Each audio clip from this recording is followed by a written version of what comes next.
if we are going to make ourselves into lions just like Leonard, then the first thing we're going to need is a mask. So to make that, we're going to take a circle. Now I've got a paper plate here. If you have any paper plates, they're perfect for making masks, but don't worry if you don't. You could just take an ordinary plate or anything that's circular and is big enough to cover your face and just draw around it on a piece of paper and cut one out. That will work just as well. Or maybe a piece of card. If you've got an old cereal packet, that would work just as well. And the first thing I'm going to do is I'm going to mark roughly where my eyes are going to be, because we're going to need to cut some holes for our eyes so that when we're lions we can still see where we're going. So I've done that really roughly on there just to give myself an idea. And I'm going to use my scissors. Now this can be a bit fiddly sometimes, so you might want to ask someone for help. You need to poke through in order to be able to cut the hole out, or another good way is to just fold the paper a little bit like that and snip it that way, just so you can get your scissors in and then cut yourself just roughly 2 eye holes. You can then put it up to your face and test it and see how accurate it is and play about with it till you get it just right to fit your own eyes and so it's comfortable for you to wear. So when you feel you've got the eyes just right on your mask, then you can draw in the rest of the face.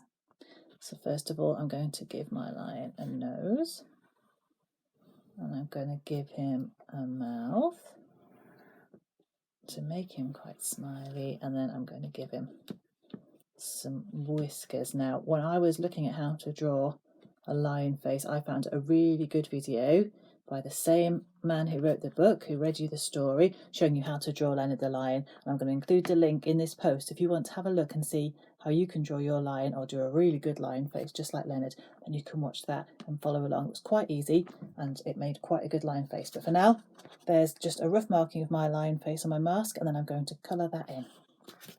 So I've used some paint just to make my lion's face yellow, or an orangey colour would be good. But as always with these crafts, you don't have to use paint. If you've got some material or some yellow pictures that you can cut out of an old magazine or some old wrapping paper to stick on, or just coloured with crayons and felt pens, then that would be good too.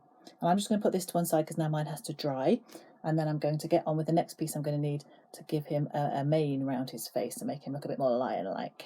And to make the mane, I'm going to need lots and lots of strips of paper. So I've started cutting some out. I've done some yellow ones, long thin ones. They're about 1 centimetre wide, but it doesn't really matter how wide, just long and thin. And now I'm going to do some more brown coloured ones because I'm going to mix them up together. But again, any colours that you've got that you think would be good for a lion's mane, so browns and oranges, maybe even reds and yellows would be great. And I'm just going to mark along my bit of paper, so I'm ending up with lots of long thin strips, and I'm doing this just to make the most out of my paper, but really you could just cut them down without marking it, as long as you end up with lots and lots of long thin pieces of paper.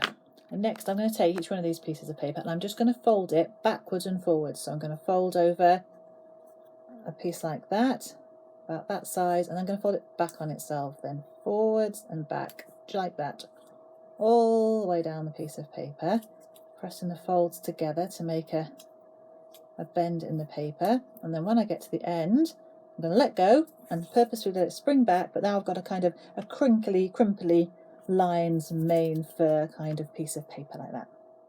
And now I've taped all the ziggy-zaggy bits of my mane around my face, I feel like I'm ready to think about what it's like to be a lion.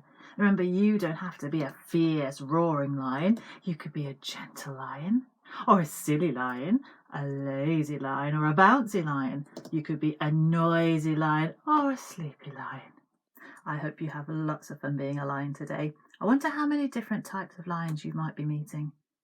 And I'll meet you again next week when it'll be time for another story and some more crafts. Until then, have fun. Bye-bye.